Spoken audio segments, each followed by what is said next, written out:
El reino fungi es la clasificación donde se agrupan los hongos. En este se incluyen organismos como las levaduras del pan y la cerveza, los tizones, los mohos de las frutas y los champiñones, muchos de ellos con formas y funciones que nos son familiares como seres humanos. Se trata de un grupo muy numeroso de organismos. Inicialmente se pensaba que en este había más de 100.000 especies, y hoy en día supera el 1.500.000. Con lo que los hongos, al menos respecto al número de especies, representan el segundo grupo más grande después del de los insectos. Es importante destacar que los miembros de este reino comprenden más del 90% de la biomasa terrestre, sumada por los organismos procariotas e invertebrados, lo que los hace el grupo de organismos más abundantes sobre la Tierra en términos de biomasa del suelo. Así, los hongos están ampliamente distribuidos en la biosfera. Pueden encontrarse hongos en los hielos antárticos, en las playas y los bosques tropicales, en los paisajes nórdicos y en latitudes medias. Viven en el suelo, en el agua, en la superficie de montañas rocosas e incluso en agua de mar. Pueden ser parásitos de plantas, de peces, de insectos y de grandes animales vertebrados como los mamíferos, es decir, en todos los organismos vivos. Características del reino fungi. Los hongos conforman un complejo grupo de organismos que, a pesar de las muchas diferencias que puedan tener entre sí, comparten algunas características destacables. Son organismos eucariotas. A diferencia de las bacterias y las arqueas, pero tal y como los animales y las plantas, los hongos son eucariotas, es decir, tienen un núcleo y sistemas membranosos que definen otros orgánulos en el interior de sus células.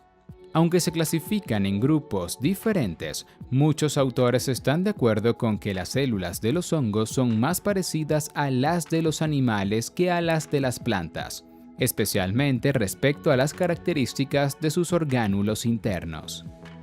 Tienen pared celular. La razón por la cual los hongos se clasificaban junto con las plantas tiene que ver con el hecho de que sus células, aunque no poseen clorofila, están rodeadas por una pared que las protege, así como las células vegetales. Sin embargo, las diferencias en la composición de esta pared son las que los separan del grupo de las plantas. Las plantas tienen paredes celulares formadas por un compuesto químico llamado celulosa, y los hongos tienen paredes celulares formadas por otro compuesto diferente conocido como quitina. Hay que recordar que este compuesto, la quitina, es el mismo material del cual están hechos los exoesqueletos de muchos insectos y mariscos, artrópodos, animales invertebrados. Son organismos sésiles y multicelulares. Con algunas excepciones, la mayor parte de los hongos son organismos multicelulares, es decir, están formados por varias células que de alguna forma están conectadas entre sí. Además, son organismos sésiles, es decir, que tal y como las plantas, estos no pueden moverse y están siempre en el mismo lugar donde echan raíces. Son heterótrofos. Las plantas son organismos autótrofos, producen su propio alimento. Y los animales son organismos heterótrofos, se alimentan de otros organismos. Los hongos también son heterótrofos, y muchos de ellos obtienen la energía que necesitan para vivir de materia orgánica en descomposición o de desechos de otros organismos y no de otros organismos vivos. Tienen hifas y micelios. Todos los organismos clasificados dentro del grupo de los hongos, es decir, en el reino fungi, tienen una forma muy curiosa de crecimiento vegetativo. Crecen a partir de los extremos de unos filamentos llamados hifas, las cuales pueden agruparse para formar un cuerpo conocido como micelio. Los micelios son, por tanto, las estructuras que se encargan de absorber la materia orgánica, el alimento que ha sido digerido externamente, desde el medio que los rodea. Las hifas que forman estos micelios se asemejan a unas hebras filamentosas. Las mismas están compuestas por tiras de células que están en contacto entre sí de una forma tal que los nutrientes absorbidos pueden fluir de una hacia otra sin muchos obstáculos. El micelio de un hongo, dependiendo de la especie, le permite crecer bien sea sobre el suelo, en el agua, sobre tejidos en descomposición, sobre tejidos vivos, etc. Clasificación. Los hongos son un grupo monofilético, es decir, que sus miembros tienen un mismo ancestro común. Este grupo está compuesto por 7 filos: Chytridiomycota, Blastocladion mycota, Neocalimastigon mycota, Microsporidia, Glomeromycota, Ascomycota y Basidiomycota. Filo Chytridiomycota. En este filo se agrupan organismos saprófitos y parásitos que pueden, además, ser unicelulares o filamentosos. Pueden formar micelios y se reproducen asexualmente formando esporas asexuales. Tienen 2 clases: Chytridiomycetes y Monoblepharidiomicetes. Filo Blastocladiomycota. Está compuesto por hongos que son parásitos de plantas y de animales, y por algunos hongos saprófitos. Incluye organismos acuáticos y terrestres, cuyos ciclos de vida presentan alternancia de generaciones entre la fase haploide y la diploide. Solo contiene una clase, Blastocladiomycetes. Filo Neocalimastigomycota. A este grupo pertenecen organismos que se encuentran en el tracto digestivo de muchos animales herbívoros, por lo que muchos de ellos son anaerobios, viven en ausencia de oxígeno O2. Muchos producen esporas asexuales con 1 o 2 flagelos. Sus células, en vez de tener mitocondrias, tienen hidrogenosomas, unos orgánulos que se encargan de la formación de energía en forma de ATP. También conforman una sola clase, Neocalimastigomycetes. Filo Microsporidia. En este filo se incluyen hongos parásitos de animales y de organismos protistas, ya que las relaciones filogenéticas de este grupo no han sido completamente esclarecidas. Este filo no está subdividido en clases. Filo Glomeromycota. Estos hongos son hongos simbiontes, mutualistas obligados.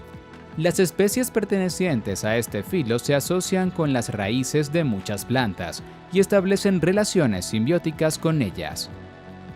Se dividen en 3 clases: Archaeosporomycetes, Glomeromycetes y Paraglomeromycetes, y en 4 subfilos: Mucoromycotina, Entomophtoromicotina, Zoophagomicotina, Quixelonmicotina.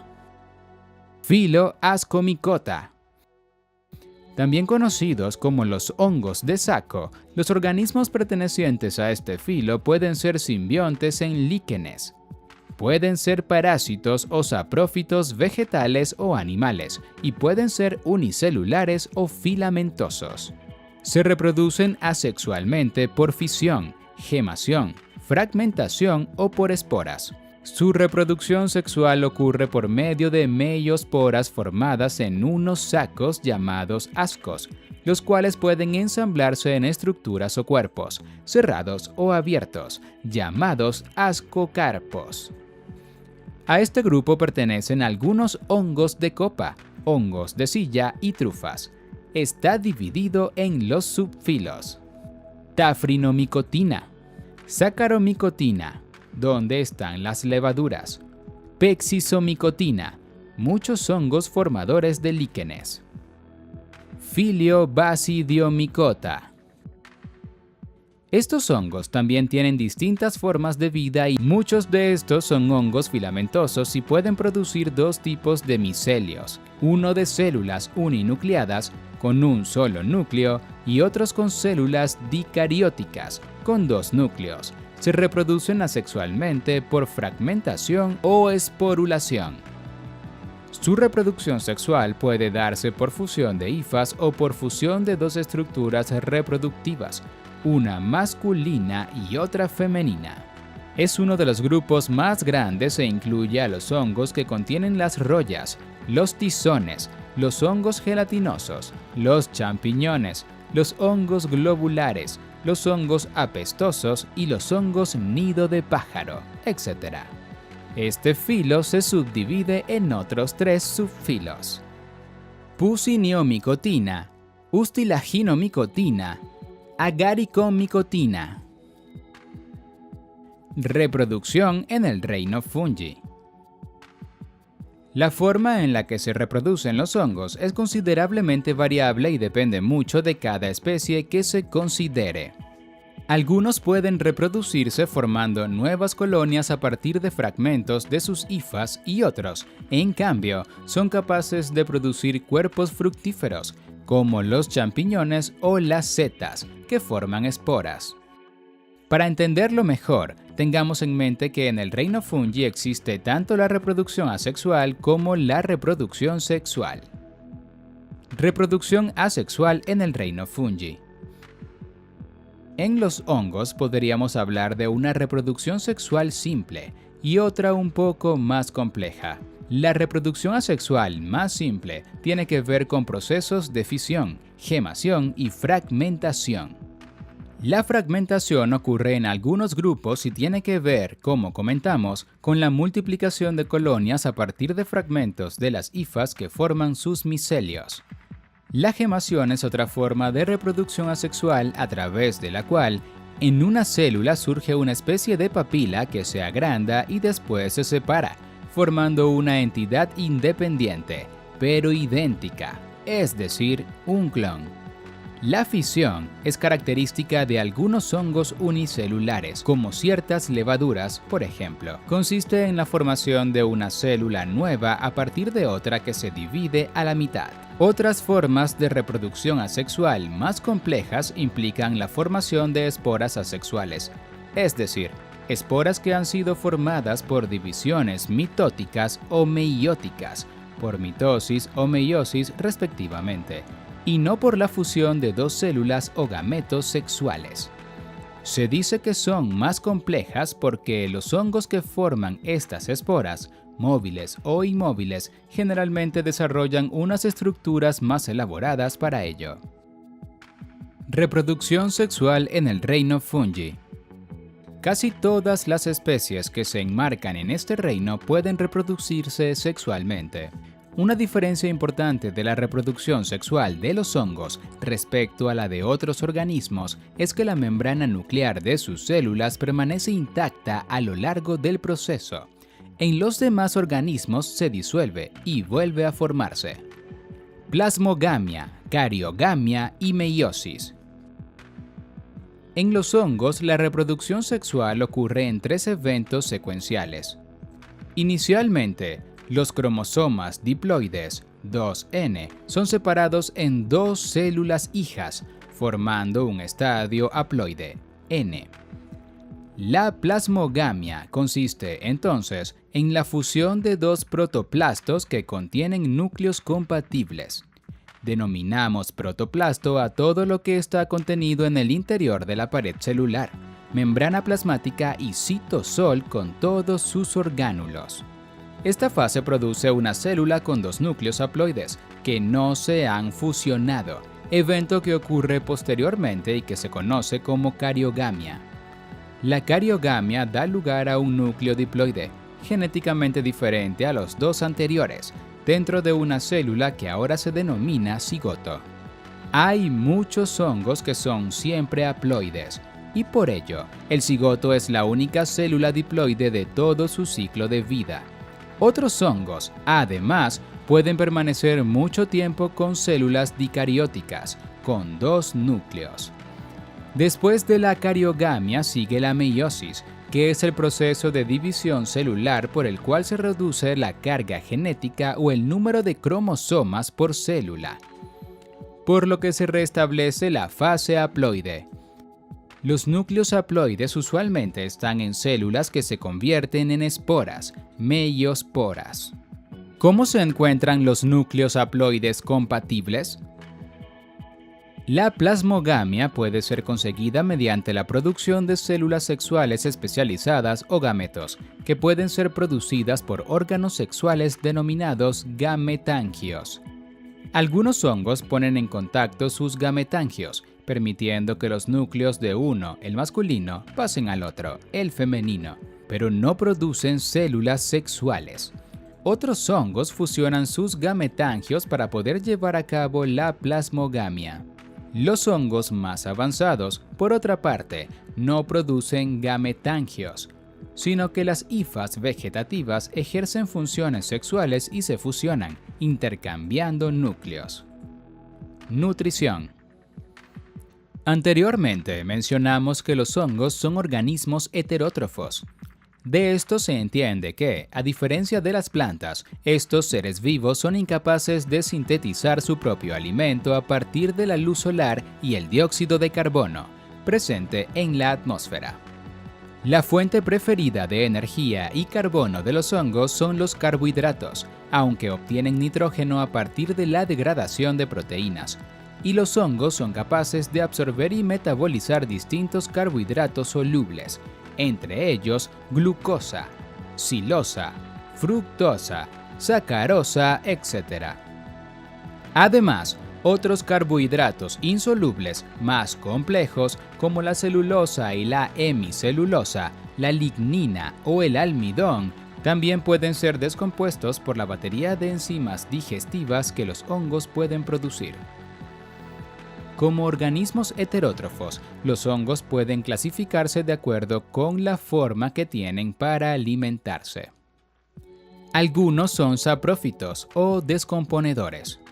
La saprotrofia consiste en la digestión externa de materia orgánica en descomposición, a través de la secreción de enzimas digestivas, y luego absorberla a través del cuerpo formado por las hifas. Otros hongos son parásitos, por lo que obtienen su alimento a partir de los tejidos del organismo del que son huéspedes, lo que muchas veces puede ser perjudicial para la salud de este.